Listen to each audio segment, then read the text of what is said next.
From Eyewitness News, this is Newsmakers. The departure of former Providence Police Colonel Dean Esserman wasn't pretty.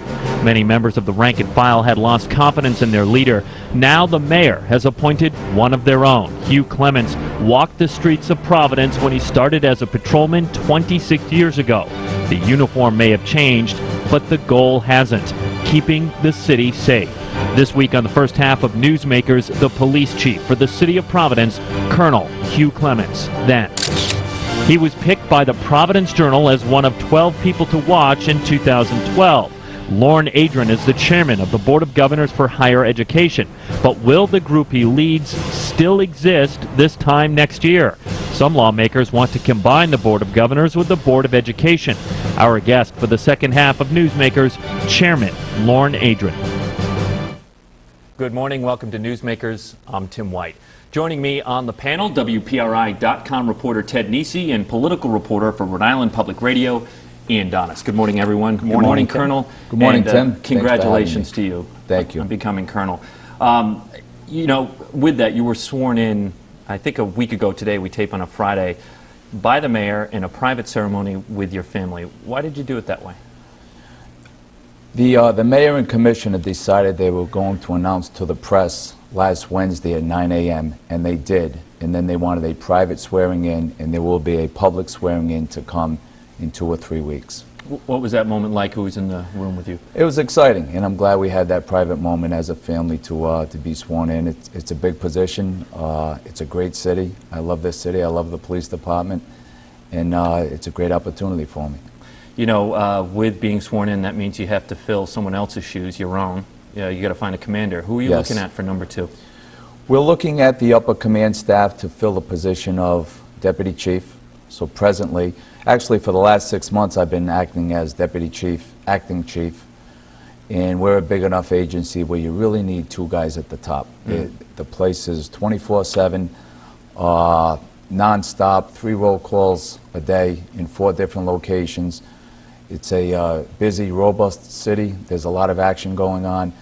So we need a chief, a deputy chief, and I'll also have a major's position to fill in the uniform division. I think you know that Major Steve Melorano has recently been tabbed to take over the position as Director of Public Safety at Roger Williams University. So what's the time frame here? What are we looking at?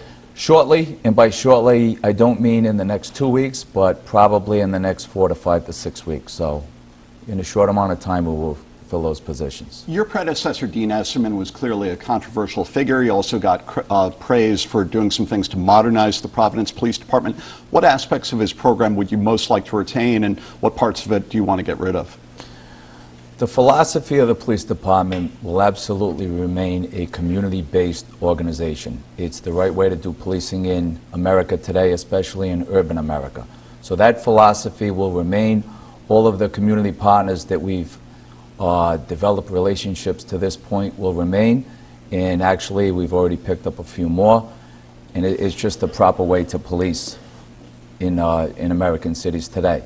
I think one thing that happened when we decentralized as a police department, we became more accountable to the community. We brought the police department to the community.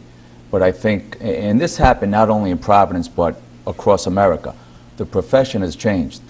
So I think in traditional policing there was more accountability and control in-house, internally.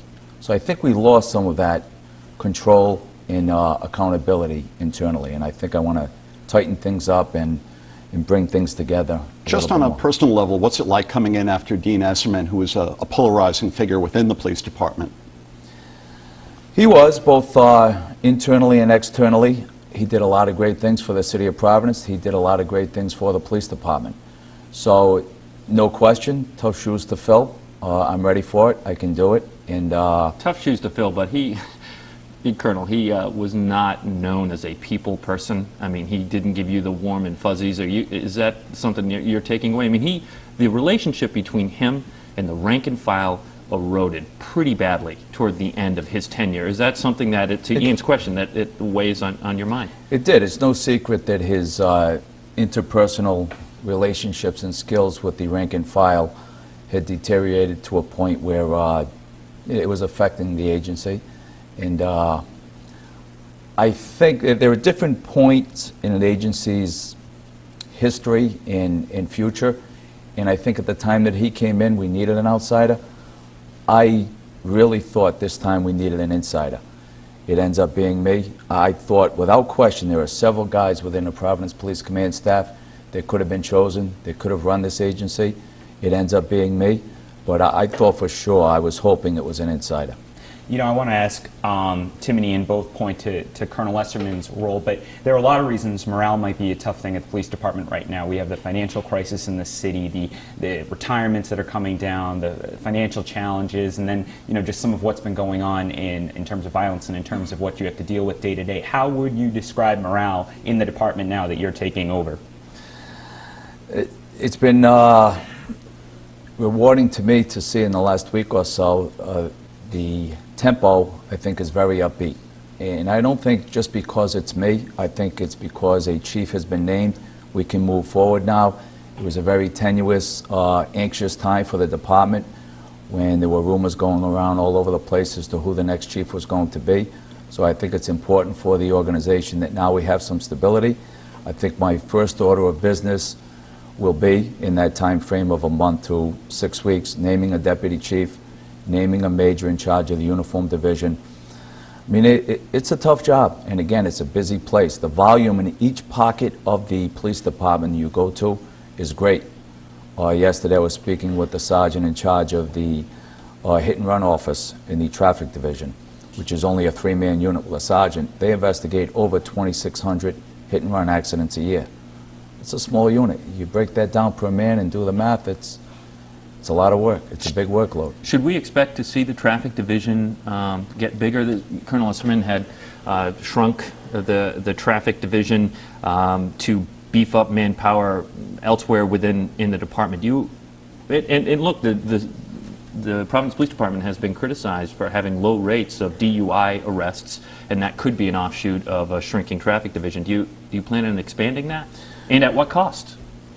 We have thought of that. I have a vision. I think it's important for me to set my command staff, the deputy chief and major in charge of the uniform division. It's something I would really like to do, but with less manpower resources, we're certainly going to have to think about doing things more resourceful to be effective and efficient. I would love to increase the traffic division. I don't know if we're going to be able to do that with the manpower numbers that we have right now. There is a program I'm pretty excited about that we're trying to roll out in the districts very shortly. It's called DDAX, Data-Driven Approach to Crime and Traffic Safety. It's a national program they've done in other cities of our size and bigger and smaller. They've had great success. We're looking in Providence to replicate that success.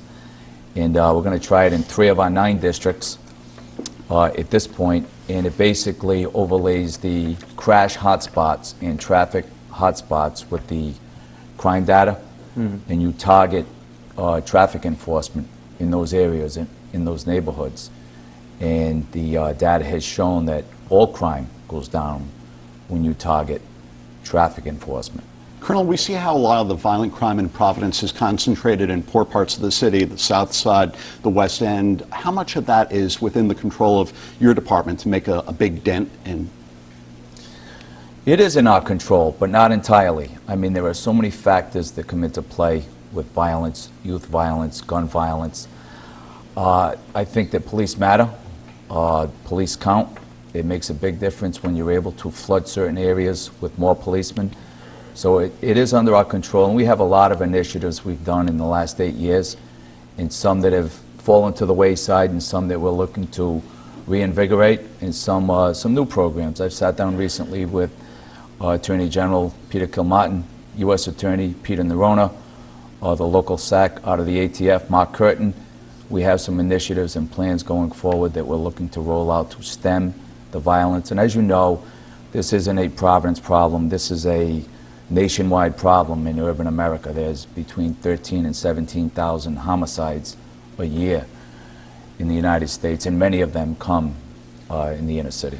I want to ask about your relationship with Commissioner Stephen Parry. Tim and Ian have reported for years that the Commissioner's office wasn't a strong office in Providence. For a long time it was empty. Now we have Stephen Parry in there. He's clearly, Mayor Taveras has a lot of trust in him and wants him to take a big role in that.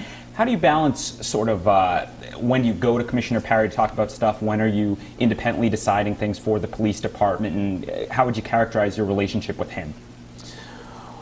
Well, you're right. We haven't had a commissioner for 8 years, but by charter, the City of Providence has in there that there will be a commissioner of public safety. He has a big role to play in city government in that he's in charge of 4 big departments: police, fire, communications, and PEMA. We found our comfort zone pretty early. I mean, I'm not knocking on his door daily or every other hour. I've been around a long time. Colonel Parry has been around a long time. He's run some big agencies, and I rely on his advice and his support. If I feel I need to tap into his resources and his database, I will, and I do. And I appreciate it. But there's no conflict there where you feel micromanaged or you worry about no, that? in fact, he's a very even-keeled guy. I like his style. And he's told me now that I've been named chief that it's your department. It's your police department, and if you need me, I'm here for support. And but it's going to be my police department. There are 9 districts within the city for your department. Should there be fewer? Are you planning on compressing them? Yes, I think we have to due to the manpower constraints that How we many have right now. do you think you'll go to? We'll go to less than 9. I don't want to say. Thanks for that, Colonel. You're ready for this job.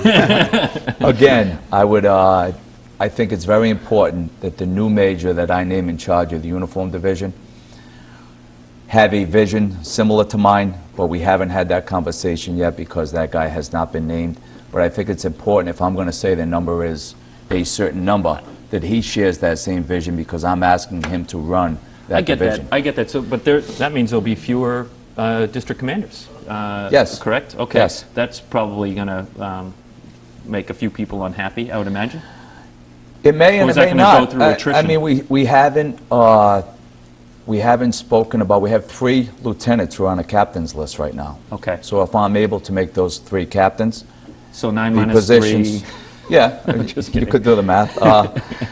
But those 3 lieutenants who are going to be captains would more than likely be moved from the locations and units that they're in, and that will create opportunities for other lieutenants to move into their positions. We're at a period in time similar to many points that, during the history of the organization, where there's going to be some movement coming up shortly. Right now we're down over a full list of sergeants. We're down lieutenants. We have 3 people on the captain's list. But the manpower and financial issue is real. I mean, the economic situation of the city is such that it may not happen during the course of this year or next year. I'm certainly pushing that we're able to make those promotions. I'm not sure at this point how many. Colonel, we have to take a break here. One final question real quick. Have you heard from Colonel Esserman since you were sworn in, since you were named chief? I have. And what did he say? He called me. He had heard about it. As you know, there are no secrets. Word travels fast. He had heard before I thought he would. He texted me, and I was busy, obviously, on that night. I called him back, and he seemed genuinely happy for me. And Any advice from him? He told me anytime I want, I can reach out to him for whatever it might be. All right. But, it was a good conversation. Congratulations, Colonel Hugh Clements, and thank you very much for joining us on the program. When we come back, we're going to have the chairman of the Board of Higher Education, and that's Chairman Lorne Adrain. Stay with us. You're watching Newsmakers.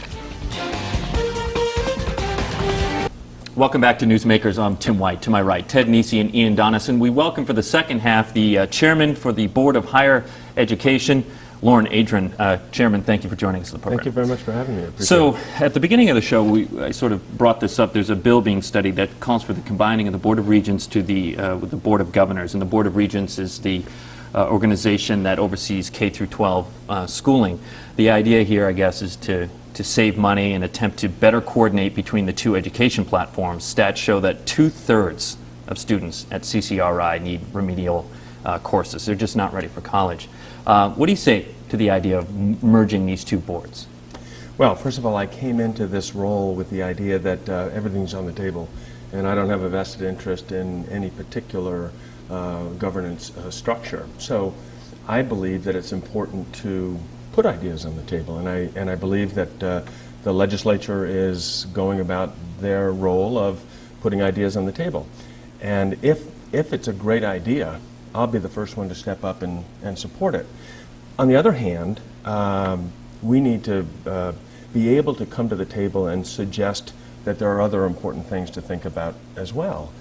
One in particular is the opportunity to take advantage of what is a crisis where people are thinking differently, and innovations from around the world that can help us make dramatic improvements in access and affordability to education for all Rhode Islanders. So we have a structure in place that focuses on those opportunities and can capitalize on this time in history. And I wouldn't want to do something that eliminates that kind of opportunity. Just from a layman's perspective, that seems like a lot of work for a volunteer board to combine those two. Am I right? I mean, K through 12 plus higher education? Is that something that would concern you? You may know that years ago, these boards were combined. And what they found was that because of the needs and the politics around elementary and secondary education, that the higher ed governance, in fact, became an afterthought. And when a $1 billion a year system owning half of the state's assets is an afterthought, you know, I think there's potential for a lot of trouble, and I think there's potential for a lot of missed opportunity.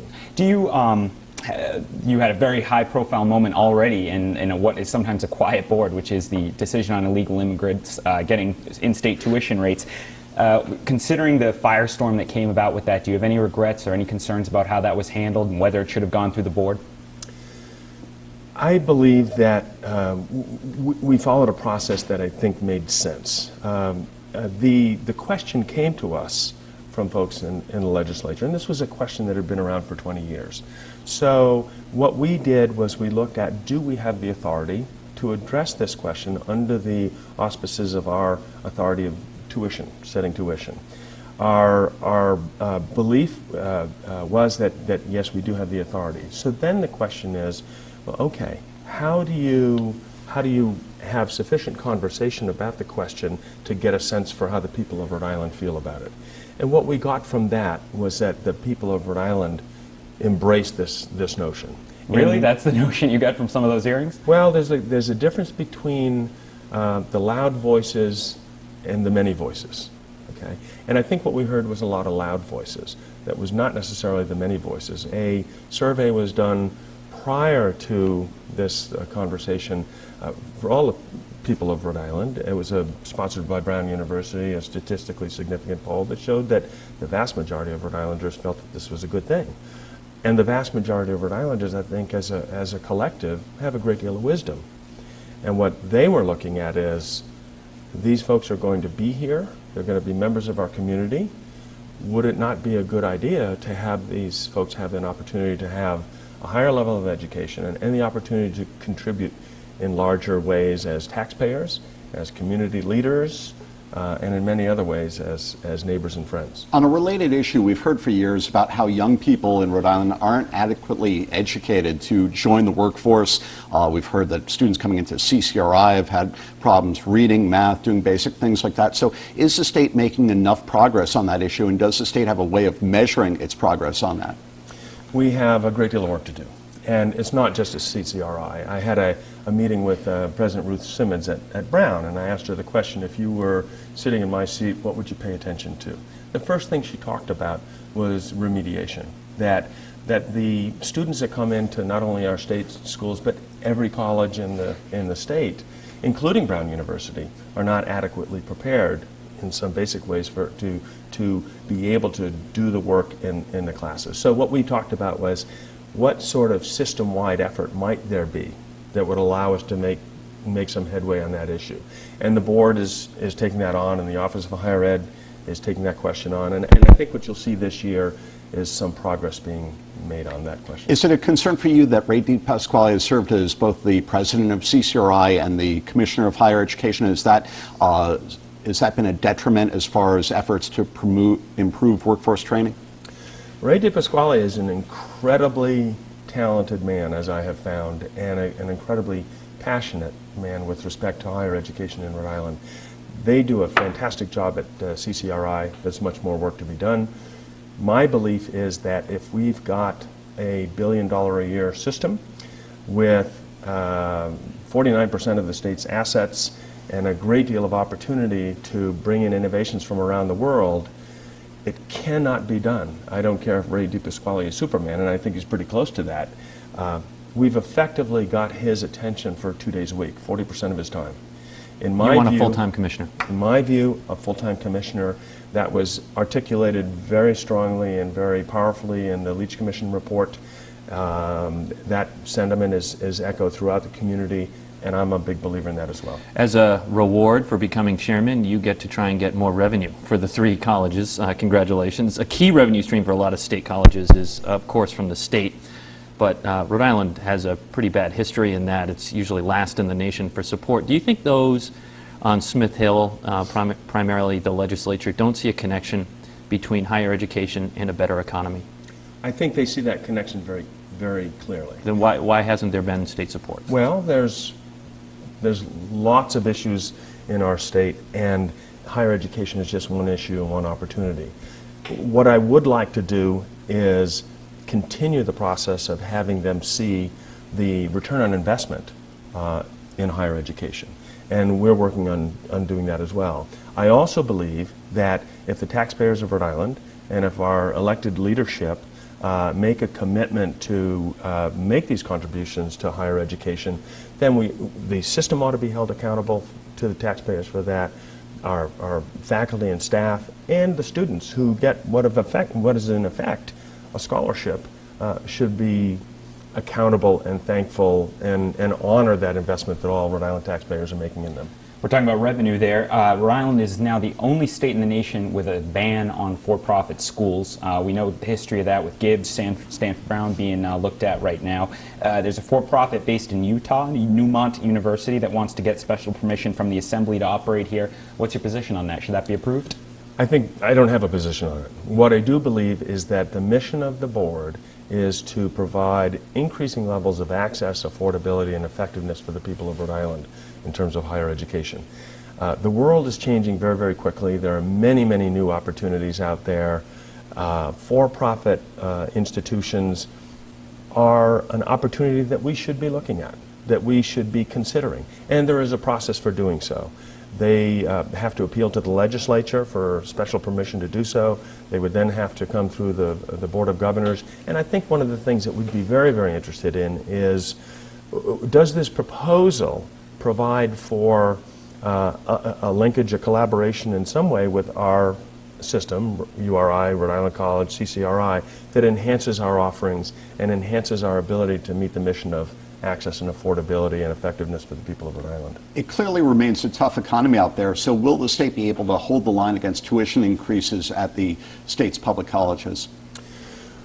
Well, I hope so, and the board just the other night proposed and voted on the notion of holding tuition constant over the next several years at the institutions so that we're all compelled to find other ways of finding economies and efficiencies within the system. Can I ask you about that?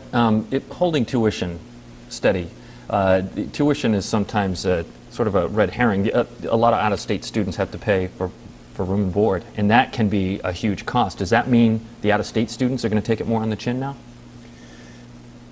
Out-of-state students are large. Or anybody paying room and board, I should say. But anybody. Yeah. So the difference really is in tuition and fees, not in room and board. Everybody pays the same for room and board. So the difference is in tuition and fees. And the differential in-state versus out-of-state is funded by a combination of state support and, frankly, the differential between out-of-state tuition and fees and in-state. A final question here. There's a proposal to offer a buyout to professors 62 years and older. They would get a one-time payment of 40% of their pay. That's an average of $95,000. Now, the union says that the people who are interested in that are already thinking about retiring. So would that just be throwing money out the window? Do you support this idea of this one-time buyout? I think President Dooley has put together a very effective and very compelling proposal to look at that question. We have to be constantly thinking about how do we continue to transform the institutions and the effectiveness of their work. And one of the ways that we can do that is providing opportunities for younger professors and providing incentives for professors who have been in the institution for some time to move on to the next phase of their career. So you say it's a compelling opportunity. It sounds like you support it. I think it's a very compelling opportunity. I do support it, and I think there's no relationship whatsoever between the folks at URI who have private pension plans and the very courageous and good work that the General Assembly has done to reform state pension plans. Chairman of the Board of Governors for Higher Education, Lorne Adrain, thank you very much for joining us on the program today. Our guest on the first half was the new Colonel of the Providence Police Department, Hugh Clements. If you missed any of the program, you can see it on our website, WPRI.com. It's under the on-air section. Be sure to check it out. For Ted Nisi and Ian Donis, I'm Tim White. We'll see you next week on Newsmakers. Thank you for having me. Oh, thank you for joining us. I appreciate that. And I did not know that.